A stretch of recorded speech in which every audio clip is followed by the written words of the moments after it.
Hey friends, it's Len at 1A Auto. Today we're going to be working on our 2012 Nissan Altima, and I just wanted to show you how to check out for an oil leak. I noticed a little puddle underneath the car, and I want to see what's going on. Let's check it out.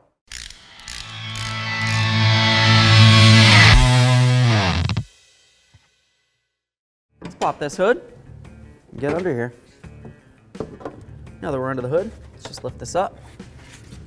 Of course, there would be some mounting bolts, but I already took them off. Now we have a clear view of the valve cover. It's this right here.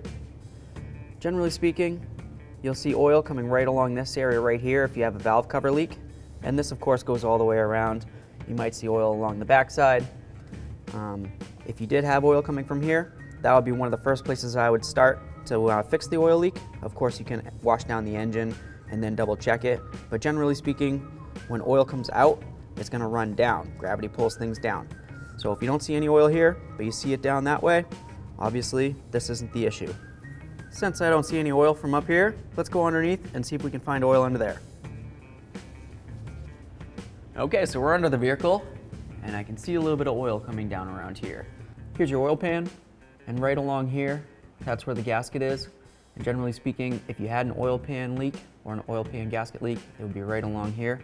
As you can tell, there is oil, but the oil is coming from above it.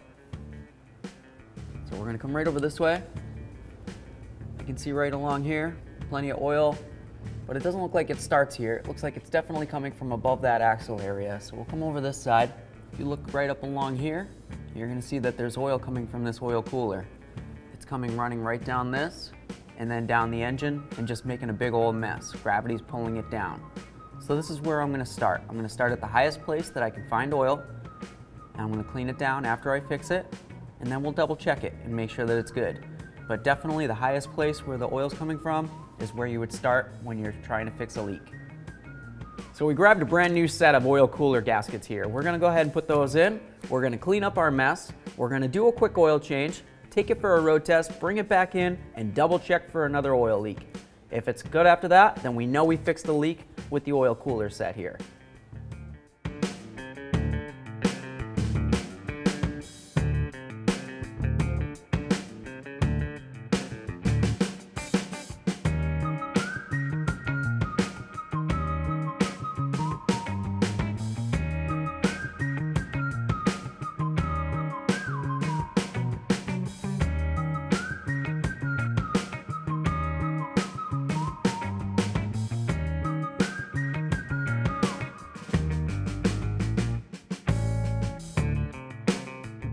All right, so we did the oil change. We took it for a nice road test. Now let's go ahead and get underneath it and double check to make sure everything's still dry. Okay, so we're back underneath the vehicle. We're just gonna take a peek, and everything looks fairly dry. Of course, there's still a little bit of oily residue, but there's no puddles, there's no drips, there's no anything that we need to worry about. This looks great. Thanks for watching. Visit 1AAuto.com for quality auto parts shipped to your door, the place for DIY auto repair. And if you enjoyed this video, please click the subscribe button.